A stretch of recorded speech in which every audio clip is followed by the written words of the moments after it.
Bismillahirrahmanirrahim. Bonjour chers collègues. On conclut aujourd'hui le cours des abcès pulmonaires. Avant de voir le traitement et l'évolution de ces dernières, on va voir quelques diagnostics différentiels. Toujours chers amis, vous allez trouver tous les supports dans la description. Toujours vous pouvez me contacter à Instagram à tout moment. Tous les liens sont disponibles dans la description. Toujours je vous invite à abonner chers amis et n'oubliez pas un maximum de partage. Ne laissez pas ces vidéos à votre disposition. Donc, diagnostic différentiel.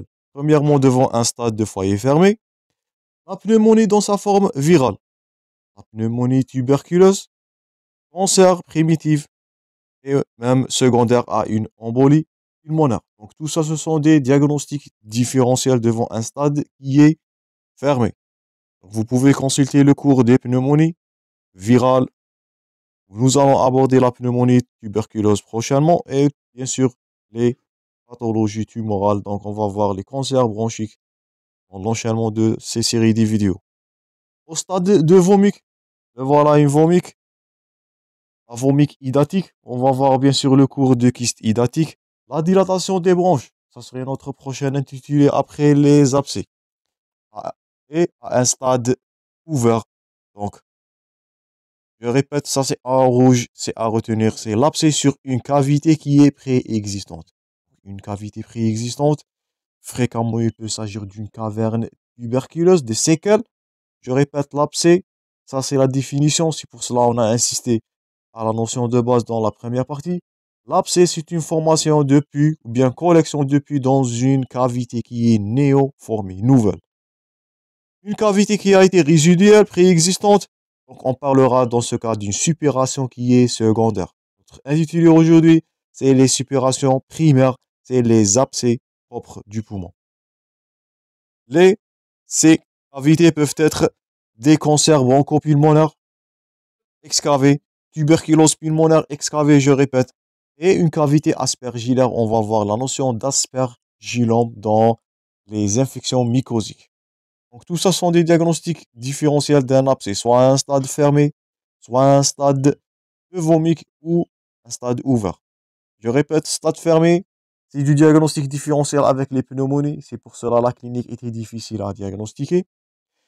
À un stade fermé, je répète, cette cavité, elle est néoformée dans l'abcès. Par contre, dans les cavernes tuberculeuses, dans les cancers excavés, dans les cavités aspergillaires, ce sont des cavités qui sont préformées, préexistantes. Ici, sur ces des points en rouge. Ici, toujours sur les notions de base. Diagnostic étiologique. Donc, comment allez-vous faire votre diagnostic étiologique? Donc, premièrement, il est à rechercher systématiquement devant le terrain. Donc, on incrimine les anaérobies. Donc, devant le terrain, c'est le terrain d'éthylisme et la mauvaise hygiène bucco-dentaire, comme on avait dit précédemment. Donc, là, vous voyez une masse intestinale. Là, c'est une pneumonie et du diagnostic différentiel toujours avec de l'abcès. Là, c'est une embolie pulmonaire. Toujours diagnostic différentiel. Là, c'est un kyste hydatique. Je répète, nous allons voir, nous allons aborder le kyste hydatique. C'est du diagnostic différentiel devant une vomique. Vous différenciez entre une vomique hydatique et une vomique abcédée. Là, nous allons incriminer devant les terrains. Donc, je répète, l'éthylisme, mauvaise hygiène bucco-dentaire. C'est dans ce cas, on va incriminer les anaérobies strictes. Et le deuxièmement, devant la porte d'entrée, surtout orale. Donc, on incrimine le streptocoque pneumonia. Donc, foyer oral, foyer dentaire, lésion cutanée. Donc, vous allez suspecter du staphylo, voire une polycystite. Donc, les diagnostics étiologiques, le terrain, je répète, premièrement, les portes d'entrée, surtout ORL, on incrimine le streptocoque pneumonia. Et troisièmement, concernant les germes, on incrimine premièrement la flore, polymicrobienne, c'est les anaérobies, je répète, dans 60 à 90% des cas, et les plus fréquentes.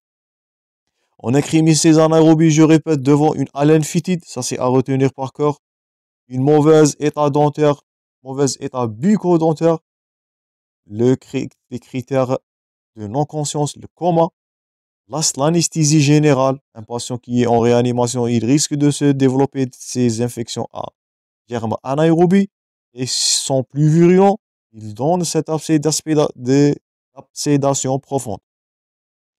Les convulsions, les AVC, tout ça, on l'avait vu dans la première partie. Donc, vous voyez l'enchaînement, la relation entre toutes les parties de ce cours. Premièrement, on incrimine les anaérobies. Ce sont les plus fréquentes, comme vous voyez, surtout dans les terrains qu'on a déjà cités. À l'infitide, mauvais état bucco-dentaire. Donc, faites attention dans vos cas cliniques. Comment? Anesthésie générale, confusion, perte de conscience. C'est les anaérobies qui vont être incriminés. Deuxième agent pathogène, staphylocoque doré.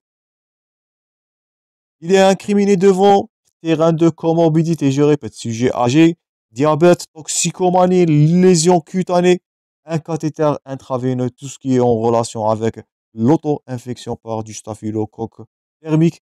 Ça, vous allez incriminer le staphylocoque doré comme étiologie. Quatrième agent, bien troisième agent, Klebsiella pneumonia, donc pneumonie atypique, diabète, alcoolisme, scissure bombée, donc vous allez incriminer Klebsiella, la voilà. Et dernièrement, en pneumopathie nosocomiale, on avait vu ça. Vous allez incriminer le Pseudomonas aeruginosa, qui est le plus grave. C'est un germe nosocomial, il résiste aux antibiotiques. Il survient surtout dans les terrains de réanimation chez des sujets de multiples comorbidités. Les sujets vulnérables, je vous invite à consulter les cours de pneumonie nosocomiale. On a abordé ça avec détail. Dernier titre avant de conclure, c'est le traitement. Le but de traitement est de stériliser les foyers infectieux, éviter les complications qui sont fréquentes et prendre en charge ce patient qui est en comorbidité.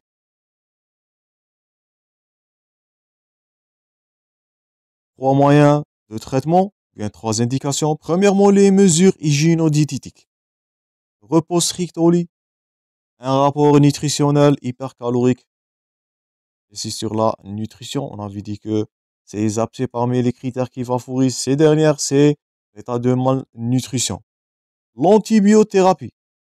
Notez bien, cette antibiothérapie, elle est probabiliste. Notez bien ce terme-là au début, puis elle est adaptée à l'antibiogramme. Donc, on n'attend pas, faites attention de commettre cette erreur devant une absédation ou bien devant un abcès pulmonaire. On n'attend pas les résultats de l'antibiogramme. Là, l'antibiothérapie, elle est, notez bien ce terme, elle est probabiliste. J'insiste sur ce terme-là. Oui, elle va être adaptée à l'antibiogramme. Elle consiste à l'association d'au moins deux antibiothérapies. Donc, si on vous pose la question, l'antibiothérapie devant un abcès du poumon, citez les caractéristiques. Elle est probabiliste, elle est synergique et elle est associée en deux. Elle est bithérapie, bi-antibiothérapie.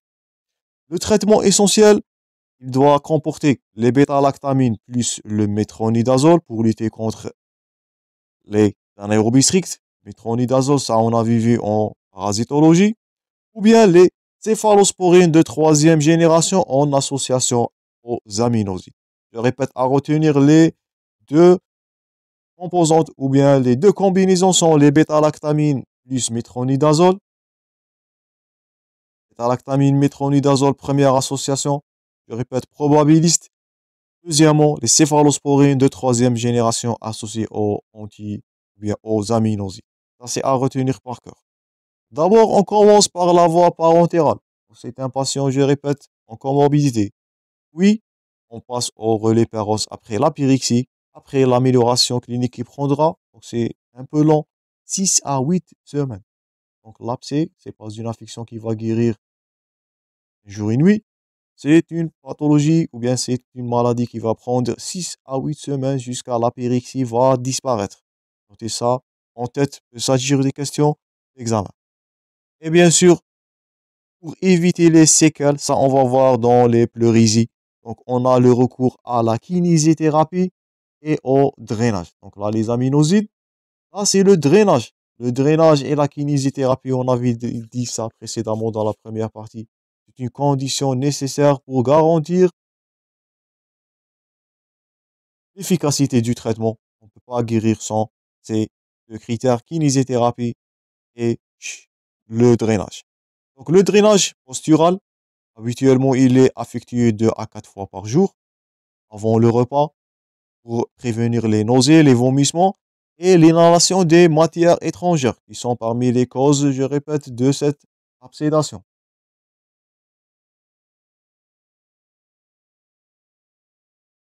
Donc là, en illustration, c'est la kinésithérapie. Donc c'est un geste nécessaire, primordial pour garantir la guérison, associé à ce que vous voyez à droite, le drainage de cet abcès.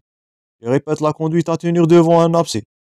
Donc, règles hygiéno-diététiques, premièrement, ça c'est à retenir, j'espère que vous allez les noter. Deuxièmement, suite à ça, antibiothérapie adéquate. Bi-antibiothérapie probabiliste, qu'on a déjà cité. Troisièmement, la kinésithérapie, ce que vous voyez à gauche. Et cinquièmement ou bien quatrièmement, le drainage de l'abcès. Sans drainage, sans kinésithérapie, on ne peut pas garantir le traitement. Ou bien une guérison totale. On peut faire le recours au dernier recours à la chirurgie. Donc, en cas d'échec d'antibiothérapie qui est bien conduite après 3 mois, ou bien pour traiter les séquelles qui sont source de complications, et on va voir les complications. On a dernièrement le recours à la chirurgie. Autre, un traitement du terrain, équilibrer le diabète, corriger l'anémie, tous les comorbidités qui favorisent, je répète, les germes opportunistes, surtout en cas de staphylo. Et bien sûr, traiter les portes d'entrée, surtout ORL. Donc, et lutter contre les anaérobies strictes. Une mauvaise hygiène bucco-dentaire, donc les toxicomanies, tout ça, il est à lutter contre les portes d'entrée devant chaque terrain, que ce soit ORL, que ce soit hygiène bucco-dentaire, que ce soit toxicomanie ou bien porte d'entrée cutanée chez le streptocoque, plutôt le staphylocoque. Dernier titre, c'est la surveillance. Donc, comment on va surveiller notre patient? Donc, on surveille le patient devant les signes cliniques. Donc, signes fonctionnels, la régression des signes fonctionnels, la régression des signes généraux et les signes physiques. Avec, ça c'est à retenir, une courbe de température et une volumétrie de crachat. Donc, comment allez-vous suivre votre patient cliniquement? Donc, les signes cliniques fonctionnels généraux, bien sûr, mais c'est la température, courbe de température. On suivra l'évolution. La bonne évolution signifie la diminution, l'abaissement de la courbe de température et la diminution de la volumétrie du crachat. Ce sont des critères d'une bonne évaluation. En biologie, donc c'est tout ce qu'on avait cité précédemment dans la deuxième partie. Donc, l'énumération de la formule sanguine, la vitesse de sédimentation et la CRP, protéines C réactives, et bien sûr, comme examen paraclinique, la radiographie thoracique, l'examen de choix. Donc, ne banalisez pas le rôle de la radiographie standard conventionnelle dans la pneumologie. C'est l'examen clé. Tout ça, on avait dit précédemment dans la partie précédente. Dernièrement, l'évolution et les complications. Donc, on parlera premièrement de guérison ou d'évolution favorable. Donc, habituellement, on avait parlé précédemment grâce au traitement antibiotique. Heureusement, on a une guérison adaptée dans 90% des cas. Donc, heureusement, on a les antibiotiques. Dû au développement de l'antibiotique, cette pathologie, l'abcès du poumon, elle est en nette diminution, comme on avait dit dans la première partie, mais elle existe, surtout dans les pays en voie de développement comme l'Algérie. Donc, on note c'est une guérison, heureusement, à 90% des cas. On note l'ordre de l'amélioration. À retenir, on a premièrement une amélioration qui est clinique et biologique dans les 2 semaines. Les premières semaines, elle est suivie par une amélioration radiologique qui est plus tardive. Donc, par ordre de croissance ou bien par ordre de fréquence, ordre de survenue, on a premièrement l'amélioration clinique et biologique. On note une diminution de la courbe de température, la diminution des taux de crachat, la normalisation des bilans biologiques vers 2 semaines, mais l'amélioration radiologique, on va noter une radiologie standard qui est normale jusqu'au stade tardif au-delà de 4 vers 6e semaine. On va noter une image normale où on note des séquelles simples de type de réticulation linéaire ou étoilée. Rien de spécifique là. Donc, notez bien, heureusement, guérison à 90% des cas. Amélioration clinique biologique dans 2 semaines. Amélioration radiologique en 4 à 6 semaines. Deuxièmement, et malheureusement, l'évolution défavorable. Donc, elle est exceptionnelle, mais elle est due à la résistance initiale ou secondaire de ces germes, surtout les pathologies ou bien les germes nosocomiales. Ça, on a vu dans la pneumopathie nosocomiale. Ou bien une cause d'une antibiothérapie qui est très tardive ou insuffisante. Donc, tout est basé sur l'antibiothérapie, je répète, probabiliste, puis antibiothérapie en synergie. J'insiste sur tous ces points forts. Ou bien la déficience du terrain, donc un patient qui est déficient malheureusement. Donc, à la phase aiguë, on va craindre la première complication qui est la vomique asphyxiante. Donc, à retenir si on vous pose la question, quelle est la complication à craindre devant une absédation, un abcès du poumon? La cause de morbimortalité, c'est la vomique asphyxiante. Le patient, il va être asphyxié lui-même par l'immense et la densité de ses expectorations. La vomique peut donner une asphyxie bronchique par inondation bronchique et elle est, notez bien, mortelle. Surtout, j'insiste sur la vomique asphyxiante, c'est parmi les causes, première cause de mortalité comme complication d'un abcès pulmonaire. Deuxièmement, la septicémie. L'abcès peut se disséminer vers voie extrapulmonaire, cérébrale, rénale. Dissémination de l'abcès. La cachexie. Voilà, la cachexie, elle est liée au terrain, surtout de la dénutrition. Et pour cela, on avait parlé de le rôle de la rénutrition comme traitement, comme mesure hygiéno-diététique. Ou ça va évoluer vers la pleurésie purulente. Et on va voir les pleurésies purulentes en détail dans les prochains cours. Alors, ouverture de cet abcès dans le pleuve. Donc la pathologie, elle va passer vers d'une pathologie qui est située au niveau du parenchyme vers une pleurésie. Pleurésie veut dire plèvre. Et on va voir les pleurésies purulentes, non purulentes avec détail. Au long cours, ce qui est à craindre, bien sûr, donc c'est le passage à la chronicité de cette dernière. Donc un abcès va devenir chronique, qui est une indication chirurgicale. Donc parmi les indications chirurgicales vers un abcès, c'est le passage à la chronicité. Ou les séquelles, qui est illustré à droite. Donc vous voyez là, c'est une cavité résiduelle. Donc ça, c'est une cavité résiduelle. C'est la dernière qui va être considérée dans la prochaine pathologie comme suppuration dans une cavité préexistante. Par contre, l'abcès, je répète pour la troisième fois, il existe sur une cavité néoformée. C'est l'abcès qui va former cette cavité-là. Et cette dernière, quand vous voyez à droite dans l'illustration, cette dernière-là est une cavité résiduelle qui risque de surinfection, surtout aspergillaire. On parlera d'aspergillome, d'une hémoptysie ou d'une greffe aspergillaire, bien sûr. On parlera d'aspergillome. Donc, à long terme, passage à la chronicité, une cavité résiduelle est une source de complications infectieuses hémoptysiques, voire greffe aspergillaire chez les patients immunodéprimés, surtout VIH. Dernière complication. Donc là, vous voyez un aspergillome situé au niveau du lobe droit supérieur. Dernière complication, c'est la dilatation des bronches. On va voir ça dans le prochain cours. DDB, qui est source d'une hémoptysie et une des surinfections. Donc, parmi les causes de la dilatation des bronches, on note l'absédation non traitée, le passage à la chronicité. Dernièrement, message à retenir comme traitement et prévention. Vous devez traiter les pneumopathies aiguës par les antibiotiques à dose qui est suffisante jusqu'à guérison complète. Ne banalisez pas les pneumonies, ils sont mortels. Vous voyez l'enchaînement des cours qu'on a déjà abordés. Traitez toute infection dentaire, pharyngée, sinusale ou otique. Le foyer oral est une source d'entrée de pathologie grave, soit en pneumologie, soit en cardiologie. Vous allez voir ça. Équilibrer les états des glycémies. Arrêter l'alcool et le tabac. C'est le cas des anaérobies strictes, bien sûr, et dernièrement la vaccination anti-pneumococcique. Donc tout ça sont des mesures préventives, surtout chez les patients avec comorbidité, qui est le terrain d'absédation. Donc ça c'est tout, chers collègues, pour le cours d'abcès pulmonaire. J'espère que les 3 vidéos sont utiles. On abordera prochainement la dilatation des branches. Je vous remercie pour votre attention, chers collègues. Toujours, je vous souhaite le bon courage dans vos préparations. Merci et à bientôt.